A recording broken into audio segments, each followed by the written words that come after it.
Et donc, bonjour à tous et bienvenue dans ce 6e épisode consacré à la collection de comics. Il y en a beaucoup qui vont suivre, 2 autres épisodes au minimum qui vont suivre celui-ci, donc la semaine prochaine, peut-être dans 15 jours. Tout dépend si j'ai d'autres idées de format de vidéo. Je vais essayer de tenir le rythme d'une vidéo par semaine. Je garantis rien, mais je vais essayer de le faire. Et sur ce, donc on part sur un épisode entièrement Panini Comics, pas que du Marvel, mais que du Panini. Alors il y a une exception, après le reste c'est du Marvel, donc j'ai 1, 2, 3, 4. Attendez, 1, 2, 3, 4, 5 comics à vous présenter. Et on va commencer sans plus tarder, pour pas que la vidéo soit trop longue, avec The Boys, le tome 1, inspiré de la série Amazon. Donc quand vous l'achetez sur Amazon, vous avez un poster de la série offert. Alors, récit excellent, les dessins, j'accroche un peu moins personnellement, c'est pas mon style et j'essaie de vous montrer quelque chose qui ne spoil pas. En termes de dessin artistique, c'est pas vraiment mon style. Après, en termes de scénario, c'est inégalable. C'est super bien. Alors, comme c'est écrit, derrière, c'est politiquement incorrect. Tu peux pas faire plus politiquement incorrect que ça, franchement. C'est trash, c'est gore, c'est violent, mais c'est du super bon scénario. Ça remet en cause tout l'univers des super-héros. Je suis même étonné que Panini publie ça quand tu vois ce qu'il publie à côté. Donc, il me semble que c'est écrit par Garth Ennis et que Robertson c'est le dessinateur, je suis pas sûr. Donc, je vais essayer de vous remontrer des dessins. Alors, c'est très réaliste. Personnellement, moi, c'est pas mon style que j'apprécie le plus. Après, voilà, c'est. Il y en a qui aiment, hein, ça fait penser un petit peu, je pense, à Walking Dead et à d'autres comics du style. Donc voilà.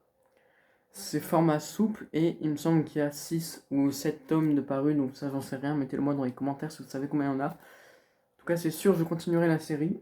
Par contre, un petit peu cher quand même, c'est 25 € le tome. C'est un souple en plus, donc la couverture est pas de très bonne qualité, vous voyez, ça fait pas si longtemps que je l'ai, et puis il est déjà bien abîmé. Donc j'aurais préféré pour ce prix là au moins un format un peu plus dur, mais bon, c'est un bon récit, c'est ce qui compte. Et de toute façon il n'est pas disponible dans d'autres formats, donc on fait avec. Ok, ensuite je vais continuer donc avec une série que j'ai déjà présentée dans le premier épisode de la série, donc ça remonte quand même. Le deuxième tome de Deadpool. Donc effectivement je vous avais présenté dans le premier épisode le tome 1. Là, c'est le tome 2, donc la suite directe. Et alors, c'est toujours Dogan. Tony Moore est parti de la série déjà, donc ça c'est dommage parce que Tony Moore, créateur de The Walking Dead, du premier tome en tout cas, de The Walking Dead, donc il a l'habitude de partir au deuxième, mais celui-ci est beaucoup moins excellent que le deuxième, enfin que le premier. Le premier était bien meilleur. Celui-ci, en termes de scénario, franchement, je l'ai trouvé plus que pauvre. Franchement, c'est pas terrible. Après, les dessins, c'est dans la même trempe que le premier, hein.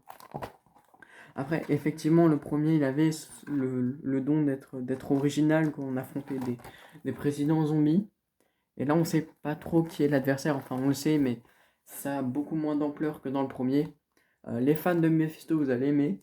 Je vais quand même continuer la série pour voir ce que ça vaut, mais si le troisième tome est mauvais, je pense que je l'arrêterai parce que celui-là, franchement, euh, grosse déception quand même. Très très grosse déception. 17 €, c'est un format dur, format classique de chez Marvel. Alors, au début, il y a un style un peu de dessin rétro comme ça, qui fait pas partie de l'histoire, mais qui est une introduction à l'histoire. Enfin, c'est un peu compliqué, mais je vous laisserai comprendre. C'est aussi un peu perché comme scénario, mais voilà, beaucoup moins bon que le premier. Pas forcément à retenir. Dans toute la série, enfin, je sais pas, j'ai lu que les 2 premiers du coup, mais pas forcément à retenir. Ensuite, on va parler du très excellent Strange Academy. Donc, Strange Academy, 10 € donc pour le même format. offre découverte. Donc pour les novices en comics, ceux qui n'ont jamais lu, franchement ça je vous le conseille parce que des prix comme ça, vous en avez jamais. C'est toujours supérieur à 15 euros, ça coûte très cher les comics. Et en plus de ça, c'est un récit qui est parfait pour commencer les comics. Au dessin, c'est Humberto Ramos, dessinateur que j'apprécie. Là, je suis en train de lire un run de Champion, mais que j'ai emprunté, donc que vous verrez pas dans la collection, peut-être une autre fois. Mais j'adore son style de dessin. C'est un style un peu cartoon, j'adore ça. Et le scénario donc qui est écrit par Young, alors je sais plus son prénom, je vais regarder ça vite fait si je le trouve. Scotty Young, donc qui est une femme du coup je crois. Donc en gros ça c'est vous prenez Doctor Strange, vous prenez Poudlard, vous mélangez les deux et vous obtenez Strange Academy. Fan d'Harry Potter vous allez aimer et fan de Doctor Strange aussi. Et puis bah, c'est comme dit c'est un très bon entrée dans l'univers Marvel. À ce prix là je regrette pas de l'avoir acheté, surtout que c'est franchement un comics par rapport aux autres. Alors à côté de Deadpool je sais pas si ça va bien se voir mais il est super épais donc il y a beaucoup à lire en plus de ça. On verra dans un autre épisode plus tard, je pense, parce qu'il n'est pas prévu pour tout de suite, un comic que j'ai acheté, mais que je peux pas vous présenter vu que je l'ai pas lu. Mais qui est aussi à 10 euros et qui est aussi super épais, donc voilà. Les offres promotionnelles chez Panini sont vraiment exceptionnelles. Donc, Strange Academy, c'est totalement validé. Ensuite, on va rentrer un peu dans les offres, on va dire, promotionnelles sans lettres, en fait, qui font la pub des séries Disney+.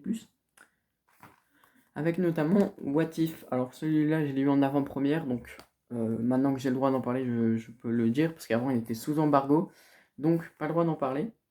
Alors c'est un recueil, je sais pas si c'est une série, il coûte 18 euros, et qui compte plusieurs histoires. Donc il y a du X-Men, il y a du Thor, il y a beaucoup de Spider-Man, hein, comme vous le voyez, c'est Et si Spider-Man était le Punisher. Donc ça reprend le concept de la série. Alors en termes de dessin, bah, tout dépend de l'œuvre parce qu'en fait il y en a 6 à l'intérieur. Donc on aime ou on n'aime pas. Alors il y a des histoires qui sont vraiment bien et d'autres vraiment à oublier. Voilà. Moi c'est celle-là que j'apprécie le plus particulièrement, c'est Et si Thor avait été élevé par les géants des glaces. C'est ma préférée, mais à part ça, ouais. On va dire c'est un bon comic si vous voulez découvrir What If, si vous voulez connaître un peu plus le concept de la série, si vous voulez le pousser, si vous voulez le détailler. À part ça, si vous voulez vraiment l'acheter pour le lire, parce que vous avez vraiment eu la hype, moi c'était vraiment un truc, j'avais la hype de le lire, comme je vous l'ai dit, je l'ai eu en avant-première, et au final il m'a légèrement déçu. Voilà. C'est pas mauvais, c'est pas autant mauvais que Deadpool 2, mais c'est quand même pas fou quoi. Il y a une histoire qui sort du lot, après le reste c'est pas exceptionnel non plus, et puis il y a même certains trucs qu'on peut oublier. Et pour finir cette vidéo en beauté, donc toujours dans l'optique de ces séries Marvel, etc., on va parler de Loki, donc un dieu tombé sur Terre, 17 euros, assez fin. Et là pour le coup j'ai vraiment apprécié cette histoire. Je pensais pas l'apprécier autant même, pour vous dire. Alors en termes de dessin c'est très numérique quand même, hein. C'est aussi très classique, mais j'adore ça. Ce style de dessin, en tout cas le numérique, ça se discute. Il y en a qui aiment moins, moi j'ai pas vraiment d'avis sur le sujet pour l'instant. Donc voilà. Et en termes de scénario, c'est tout simplement Loki qui veut rejoindre les Avengers. Donc un bon scénario. Je sais pas quoi vous dire de plus là-dessus. Voilà. Sur ce, c'est la fin de cette vidéo. Donc, comme d'hab, je pense que vous connaissez la chanson. Si elle vous a plu, n'hésitez pas à vous abonner, à activer la cloche. Sachant que très bientôt, il y aura un épisode 7 et un épisode 8. Donc ça, je peux déjà vous l'annoncer. Et un épisode 9 qui arrivera peut-être plus tard. Voilà, c'était Hugo. Ciao.